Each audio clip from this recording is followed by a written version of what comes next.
Welcome, everyone, into the broadcast. I am Isaac Edelman, founder of FL Teams. I'm here with Jeff Macolino. Today, we will be previewing the third round of the 2022 NHL playoffs, but specifically the Eastern Conference Finals. It's the Tampa Bay Lightning hosting the New York Rangers. Look, this is going to be an exciting series, as every series should be in the playoffs, but to say the least, this is going to be more exciting than the Lightning's 4-0 sweep over the Florida Panthers in round two of the playoffs. So, look, Jeff, we're going to preview this series. We're going to break down the Lightning and Rangers, what's happened in the first two rounds of the playoffs, and really the path ahead for these two teams. But to simply put it, the Lightning are going for the three-peat. They're going for three straight Stanley Cup champions. And look, all they need to do is win 4 games against the Rangers, and then they're headed to the Stanley Cup against a team from the Western Conference. Jeff, how are you doing today? And are you ready for this series that starts tomorrow night, which is Wednesday night? I'm doing all right. Uh, I personally am very ready for the series. I'm not used to this much time off as a Lightning fan in the playoffs, um, nor the Lightning players.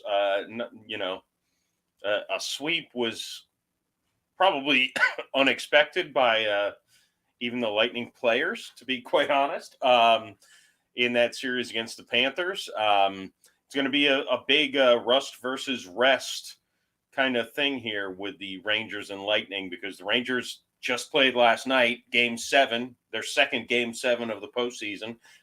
Lightning last played the Monday before, so they got a whole week of rest, which is great for guys like Brandon Hagel and Sergachev, who were pretty banged up after the Florida series. Doesn't seem like good news for Braden Point, who still, frankly, I'll be honest, I don't expect him to play at all in the Eastern Conference Finals. But I'm ready to go. I am ready for this game. I've been ready, but obviously the Rangers and Hurricanes had to draw things out a little bit longer. Definitely.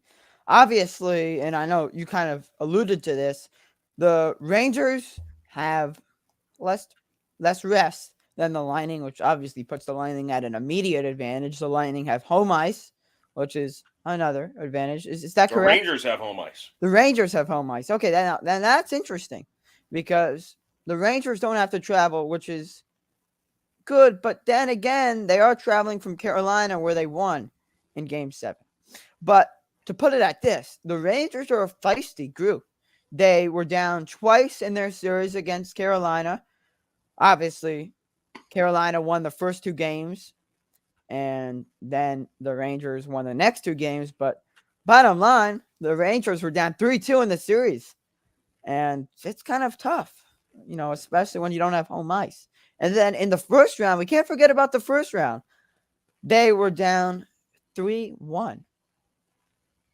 Yeah, they have had their backs against the wall quite a bit. I mean, they've had 5 elimination games where they could be eliminated, and they've won all of them. Uh, that says a lot about the mental toughness of the Rangers. And frankly, I think that's the mental edge in the postseason in the first 2 series has been strongly in favor of the Lightning. Obviously, winning back-to-back Stanley Cups in possibly the most unique couple of seasons that you can imagine. I mean, that does something to mentally prepare you for anything. They've won a cup in a bubble. They've won a cup where they've played in front of fans and in front of basically no fans.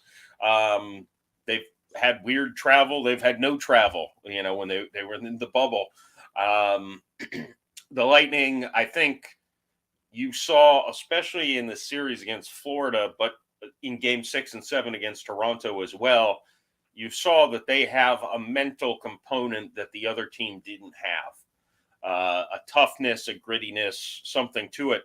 Well, the Rangers sure seem like they've displayed a lot of that. Hockey's a lot of, more than other sports, I would say there's a lot of momentum and just mental toughness that's necessary, especially in the postseason.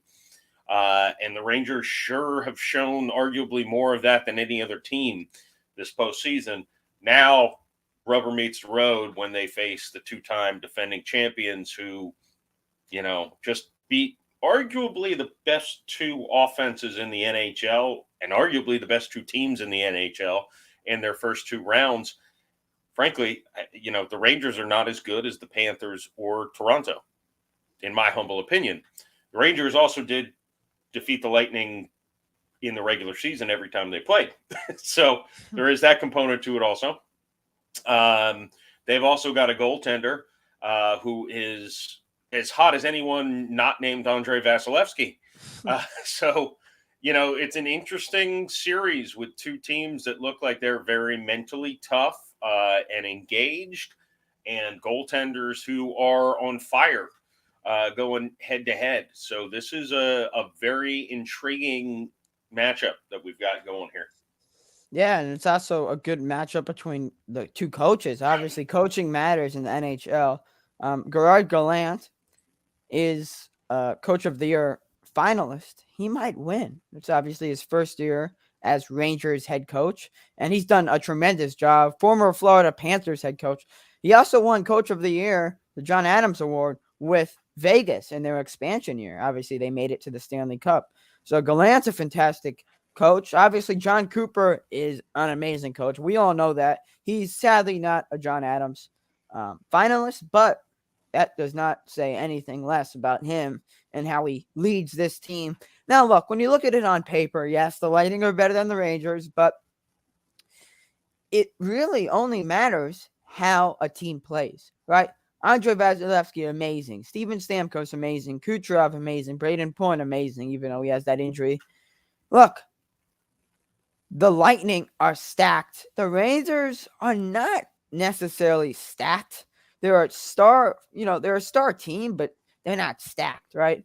But hey, what they did against Carolina, they just fought hard. They used a lot of grit, and they just literally shut down Carolina when they needed it most. So you think that's going to continue against the Lightning? Obviously, the Lightning against a tough Panthers team, they swept them. It wasn't even close. Now they're going to face the Rangers, who I think we can both agree are less skilled than the Panthers. But that doesn't mean they won't play any worse, because what we saw against Carolina was just amazing. Well, they've got, I think we had this discussion off and on throughout the year on FL Teams Live and other things, is the Panthers were an offensive juggernaut who didn't play defense. And the one thing the Lightning have shown time and time again at the last two seasons is you need to be able to play lockdown defense. And the Lightning against the Panthers shut down the center of the ice in the offensive zone. They had Andrei Vasilevsky, who was superhuman between the pipes. They weren't going to allow goals. They allowed 3 goals in 4 games to a team that scored more than that per game. This was a team that scored 4 goals a game. They didn't get that in 4 games against the Lightning. Their defensive structure is set up in a way that, you can get some shots in on Vasilevsky, but, you're shooting against Superman back there. The big cat's not going to let him in. The Rangers, I think, are kind of a somewhat similar build as far as they're more interested in goal prevention. I think their best player is their defenseman, Adam Fox. You could argue Victor Hedman is maybe the Lightning's best player outside of, Vasilevsky. And Igor Shesterkin is an elite goaltender, and he had a kind of a rough series against Pittsburgh, like Vasilevsky did against Toronto. But he pretty much shut down Carolina in the and again, the defense deserves a lot of credit as well.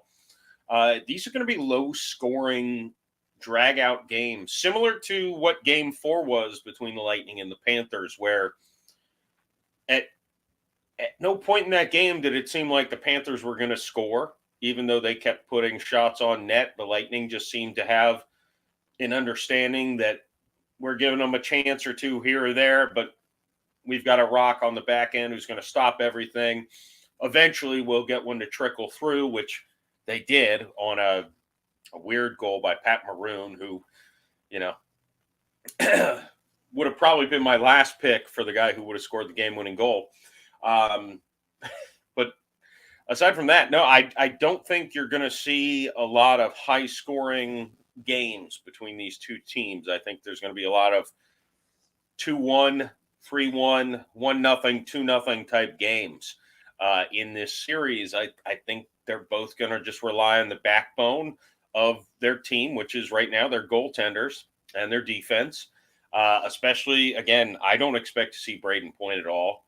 I've learned from a couple of different postseasons where Steven Stamkos was day to day, and in 2016, his first game was Game 7 of the Eastern Conference Finals, where they lost to the Penguins, and in 2020, not that he was necessarily needed as badly as he was in 2016, but in 2020, he showed up for one game in the Stanley Cup Finals. He scored a goal, and then he was gone. So I don't expect Braden Point to be present on the ice in the Eastern Conference Finals. So I think the Lightning are going to go 11 forwards, 7 defensemen again, which also lends itself to them playing more of a defensive type game. Kudos, by the way, to Cal Foote, getting a lot of playing time in the postseason. Deserves a lot of credit for the way he's played on the back end. He's been a pleasant surprise and really allowed John Cooper to play that 11-7, which, by the way, is also much harder to coach, because instead of having 4 lines that you just rotate, you're kind of always mixing and matching throughout the game. Speaking, going back to you talking about the coaching prowess earlier, John Cooper's got to be very engaged and present and avoid those too many men on the ice penalties. I think the Lightning have had at least 3 of those already in the playoffs, which is 3 too many by my count.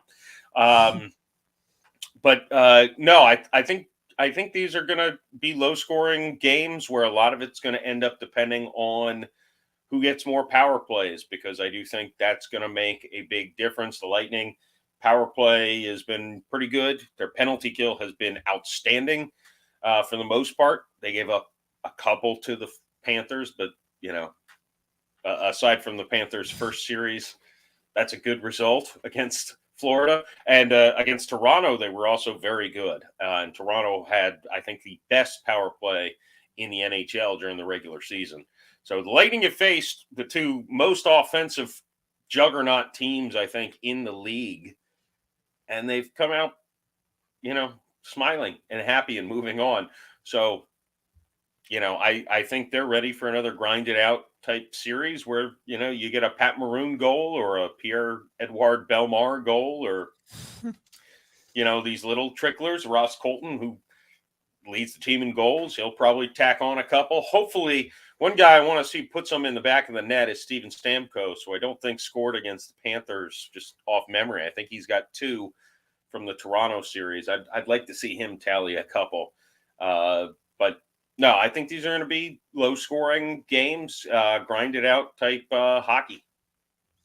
Yeah, and before we get to our series prediction in a few minutes, I just want to throw some stats out there and really just, dive in deeper and just compare these two teams. Look, Lightning haven't had top-line center Braden Point yet. He suffered a lower body injury in the Lightning's Game 7 win over the Maple Leafs in round 1. But Tampa Bay really hasn't missed a beat offensively. And they've averaged 3.27 goals per game this offseason. The Rangers aren't far behind, though. They've averaged 3.23 goals per game this postseason, which is quite interesting. But I think when you compare the offenses, look, the Lightning have a top 6 forward group that's stacked. Stamkos, Kucherov, Cirelli, Palat, and Killorn. Plus, that 4th line is not that bad either, right? Maroon, he's provided the Lightning with some great secondary scoring. But the Rangers, they have a top-heavy lineup, but I don't think it's as big because Panarin and Kreider haven't got going yet. They haven't really produced a lot in the playoffs thus far. They could turn things around easily against the Lightning, but Panarin is obviously one of the Rangers' keys on offense. He needs to get going.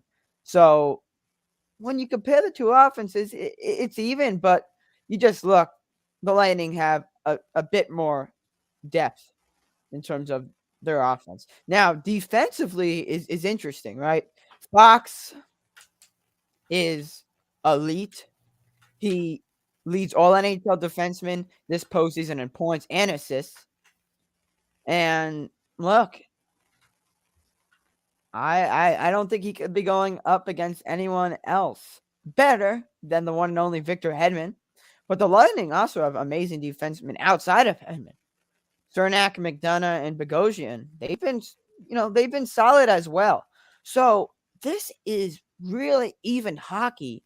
And it really, like you said, depends on who gets more power plays, and obviously help matters. This is in any sport, right? If one man goes down, that can really turn the whole series around.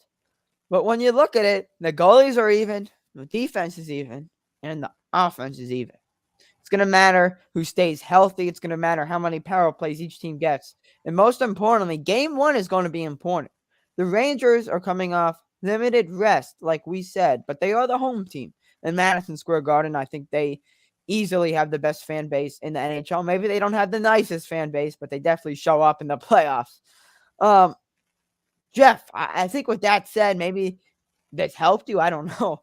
But what is your series prediction for this series? Obviously, in my eyes, this is going many games. This is going to be a dogfight for both teams. Um, a lot of it's going to depend on game one and or game two. The Lightning have, I know this sounds simplistic, but they have to win one of those first two games. Not only because the Rangers obviously have shown they're good at coming from behind, but you don't want to let them get ahead in the series. I'm going to make a prediction that's probably not going to be a popular one. I'm going to say the Lightning win this series in 5 games. Maybe some of that's cockeyed optimism. Maybe some of that's based on the fact that I idiotically picked the Panthers to win in 6 against the Lightning last series. Mainly because Braden Point, in fairness, and look, Braden Point didn't play any games. I thought he'd come back maybe game 3, 4. He didn't play any games, and the Lightning swept that series. So shame on me for picking against the Lightning. I won't do that again, at least in the near future. I think the Lightning take an early lead in the series, and unlike their prior 2 opponents, they're facing Andrei Vasilevsky, who's 10-0 in games where you can eliminate your opponent with 6 shutouts over the last 2 seasons. This dude's not to be trifled with. If you're on the ropes, he's going to knock you out. So take my confidence in the Big Cat, and the Lightning take a 3-1 lead, weather the storm in game 5, and deliver the knockout blow. I'm taking the Lightning in 5 games, which I know is not going to be popular because I know most of the national media not only wants the Rangers because New York, but is going to predict the Rangers because New York. Well, here's some Florida for you. Well, FL Teams has to have some Florida in here. So, hey, look, we haven't said this yet. Check out FL Teams, flteams.com. Go to one-stop shop for all Florida sports coverage. Sadly, the Panthers were out, but one of the Florida teams had to go out of the playoffs because they both faced off in round 2. So, again, this is round 3 of the 2022 NHL playoffs. It's the Eastern Conference Finals, the Lightning, and the Rangers. Look, to say the least, this is going to be an interesting series.